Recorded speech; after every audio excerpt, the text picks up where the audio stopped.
Alright, check it out. Let's do a quick bow review since I've been buying and selling them like crazy lately. Strother Archery SX Rush. Get after them. These guys are killer for being out for 2-3 years or whatever. They make a killer rig. You know, the best bow I ever had I thought was a Switchback XT. It was smoother than hell, quiet, shock free, gorgeous. Got a monster, ton of speed. It was alright. Wanted that smoothness back. Got a general. Couldn't complain. Quietest, most shock-free thing I ever felt. Wanted the speed again. Got the damn Invasion. Shot it for a little bit. Insanity came out. Shot that like an idiot. Way smoother draw cycle in my opinion, and just a lot better feeling. So I put that up for sale. Wanted to get an Invasion as quick as I could, and Insanity as quick as I could. Somebody on Archery Talk said, "Hey, check out the Strother line," and I did. Couldn't find one to shoot locally. So I just bought it on a whim from literally all the reviews I heard were nothing but positive. So I said, can't be that bad. And it's not. It's a killer speed bow. 34-inch axle to axle, 6.5-inch brace height, 342 IBO. And set at like 68 pounds, 29-inch draw. And I dig a couple other things on here. I took some dampeners off so you can hear with and without. The Apache rest, really quiet. And for the price, can't beat it. Toolless adjust, I like it a lot. Dead Nuts 3, it's a pretty nice sight. I wish I didn't get the dovetail. I think I'm getting a little too much vibration. I'm too picky, I didn't even say that. Forget I said that. Wish I'd got the solid mount though, because with the anchor sight, you don't really need it way the hell out there. But check that out. It's a poor man's retina lock, you know. Put that red ringer on your black dot right there, and you're set to jet. Once you get used to lining that thing up and pulling the trigger off on your pin and out your crosshairs, you're good to go. It definitely will help sweeten your form up a little bit, because now when I'm drawing back, it's right there every time, like it should be. Check this out, lwrap.com hooked it up. Well, not really, I paid full price for these damn things, but look at these gorgeous things. Come on, focus, where are you? Come on, come on. There you are. Racks on racks. An American flag doesn't get any better than that, swear to God. These 28-inch axis with the 75 grain brass inserts, pushing just over 490 grains. So it's a little quieter of an arrow to shoot. But check it out, the draw cycle is just buttery smooth. I mean, back wall's just, there ain't no movement, it's killer. But I mean, that draw cycle is just unbelievable. For a speedbow with these cams, I couldn't be happier. I shot this thing for a few weeks with like not anything on it, like I was shooting a recurve, because my parts hadn't come in yet, and I couldn't believe how shock free and quiet this thing was just out of the box. I was truly impressed. I honestly couldn't be happier. I saved a lot of money, about $300 plus or minus a little bit over an Insanity. If you ask me, I think I got more. I'll throw these back on so you can see if you can hear a difference. I can. Yeah, see if you can hear a difference. I doubt it. Oh, another thing, if you want to really pull some weight and get a damn good grip on it, try the Scott Stingray. Find one used or whatever for like half price. They got a hell of a thumb, you know, you got that thumb grip. It's like shooting a back tension release, but without freaking out and pulling and shooting through your neighbor's house.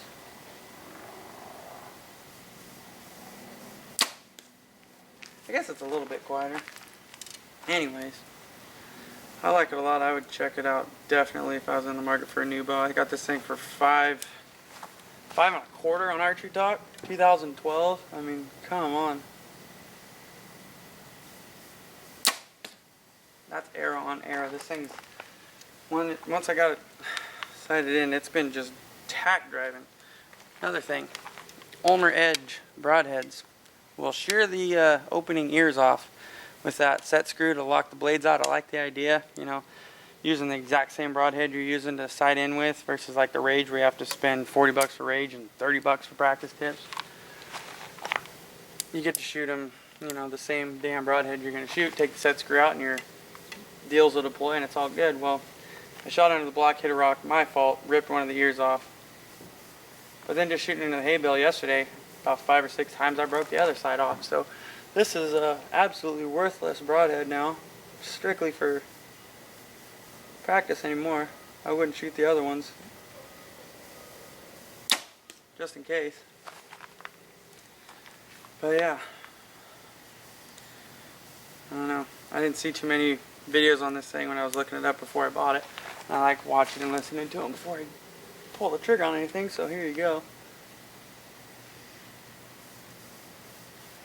This thing puts them down there fast and smooth. I dig it a lot, and this stuff's all kind of heavy, but out of the box these things are super light. I don't know what they weigh, but they feel really good. Killer grip, good looking bow. I don't know, check out that camo. It's that Predator 3D Deception, I believe. Definitely check them out if you're balling on a budget. This is the way to go, and even if you got all the money in the world, it's still the way to go. You know, after reviewing what I just recorded for you, I think I was getting a little bit of noise shooting. I'm damn near standing under an awning from where you're at, so I'll stand about 10-15 yards out of the awning, see if I can keep the noise from, I don't know, echoing through there or whatever, because it sounds a little louder on camera than it really is. I have a microphone on the top. That's a Sony NEX5. If you're looking for a cool camera, check those out. But it's got a $100 little microphone on the top, and it's picking up more sound than I honestly think it gives off. See if this makes it any better. It might not. Just wing a couple through there for you real fast, trying to give a real honest opinion about this thing. So I watch videos and go, damn it, that thing sounds ridiculous. Or, wow, that's really quiet. But I think this thing's not as quiet as they come, but I mean, quiet as a speedbow will get. Twin cam deal, you know, 340 feet a second.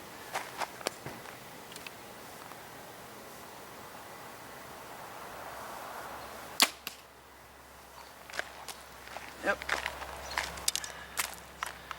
Really would consider them. You know, I was stupid picky. My cousin just bought a General the other day, and I was shooting my Invasion, and I said, man, I damn near want to sell this Invasion right now and buy another General. It just felt so smooth. Drove me freaking crazy. Like, this guy just paid like 400 bucks, got an entirely rigged out bow with arrows and rage broadheads in a case, the whole 9 yards, limb drive arrest. Couldn't believe it. And I was like, dude, you scored, because that bow's dead quiet, beautiful hunting rig, just killer. And then I found this. And if I were you, I would find one yourself if you are in the market for a badass all-around hunting rig. Last arrow. Tell me what you think. If you like them, leave some comments. If you don't, leave a few comments, or don't. A lot of haters when it comes to archery videos, but can't win them all. Strother Archery, check them out. The thing I wanted to do real fast was to get a little bit more in depth on this anchor sight. There's the hind sight, there's the Perry's no peep, the retina lock, the anchor sight. I just happened to pick one of these up for about 45 bucks on Archery Talk, and it's a trick to get used to, but I really think it's a good idea. You don't got the weight of a peep sight, which isn't that big a deal, but it will slow your stuff down a tad. You're shooting with your eyes open, which is nice. You know, you're not squinting, you're seeing the big picture.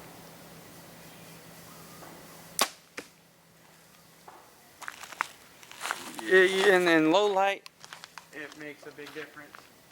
For the fact that you're not narrowing your view through a pinhole, because you know what it's like to look through a peep sight in low light. It's not fun. It's hard to do. It's hard to sight your sight ring up with it. And yeah, why not have your freaking eyes open, seeing the whole thing? And you know, if the sun's at your back and you're trying to focus on that thing, you're getting a little glare off the glass here. It happens, but you can still see it in the crosshairs in the background. It's glow in the dark in the back. And this dampener is it came out of here. It doesn't come with it. I threw it on there because I had them. But this deal with the crosshairs printed on it, it's glow in the dark, and it lights up quite a bit when it's dark out. But yeah, I mean, it really does help your form, because now I'm not fighting to find it, it's always there. And any little hiccup in it, you see it, you know, twist your hand just a skosh and get it sitting in your, gripping in the palm, crease your hand a little bit better. And I don't know, I think it tightens your groups up. I would really believe that. I don't see how it couldn't.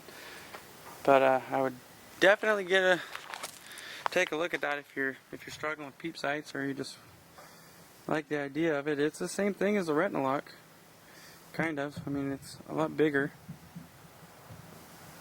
But yeah, you kind of see what's going on there. Check them out.